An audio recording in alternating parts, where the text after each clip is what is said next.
Meskipun Mekah banyak mengalami kerusakan, banyak tempat-tempat suci yang hancur, kubah-kubah dan lingkaran yang indah-indah rusak binasa, tetapi sifat kesucian dari kota ini tinggal tetap dipelihara Tuhan.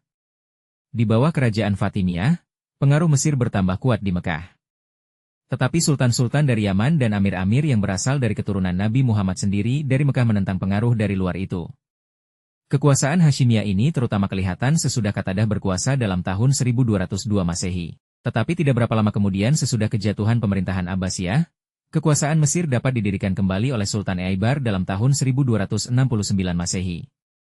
Perlawanan Turki terhadap Mesir memindahkan kekuasaan kepada Sultan-Sultan Utsmaniyah, 1517, yang kemudian merebut kembali Mekah dengan segala tipu muslihatnya. Dalam abad ke-16 ini, Turki banyak mengadakan pembangunan dan usaha yang besar-besar dan berharga mengenai perbaikan masjid dan bangunan-bangunan sekitarnya. Dalam pada itu lama-lama kekuasaan Utsmaniyah berangsur-angsur kurang, sedang pengaruh amir-amir dan Utsmaniyah Syarif sehari demi sehari bertambah besar dan akhirnya memuncak di bawah pengaruh Ghalib sekitar tahun 1786. Peperangan yang disusul sesudah tahun-tahun ini dari kaum Wahabi dapat dipadamkan. Pemerintah Turki mengadakan perbaikan dengan pembentukan barisan-barisan Muhammad Ali. Kekuasaan dan kebesaran syarif-syarif itu dikurangi dan pengawasan diperkeras untuk menjaga perhubungan yang baik. Dalam tahun 1827 terjadi perubahan dinasti pemerintah. Ibn Aun ditunjuk menjadi syarif di Mekah. Beberapa waktu pemerintahan berjalan baik. Tidak berapa lama kekuasaan Turki menjadi lemah kembali. Keadaan keamanan di daerah-daerah padang pasir yang luas itu terganggu, suku-suku Baduy yang miskin itu mudah sekali dihasut mengadakan perlawanan dan perampokan.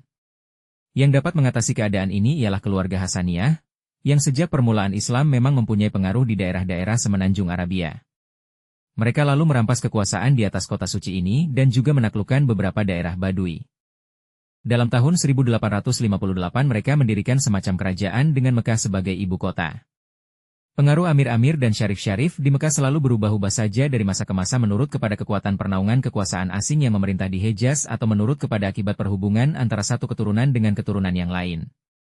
Demikian kita lihat pengaruh raja-raja ini naik sekitar tahun 1882, sehingga lebih besar dari pengaruh bangsa Turki sendiri. Pada penghabisan abad ke-19 kekuasaan Turki di sebelah barat semenanjung Arabia masih kuat. Untuk melancarkan perhubungan diadakan jalan kereta api pada tahun 1908 antara Syria dan Hejaz. Meskipun demikian penyayahan Turki ini tidak dapat lama. Mereka menghadapi kesukaran-kesukaran dalam soal-soal yang tidak gampang dipecahkan di tanah Arab itu. Perlawanan dari kaum Wahabi berulang lagi sesudah tahun 1912. Revolusi Syarif Hussein dalam Perang Dunia Pertama sesungguhnya menyempurnakan pemusnahan sejarah kerajaan Turki di Hejaz. Buku Sejarah Ka'bah dan Manasik Haji, pengarang Haji Abu Bakar, penerbit NV Bulan Bintang tahun 1963.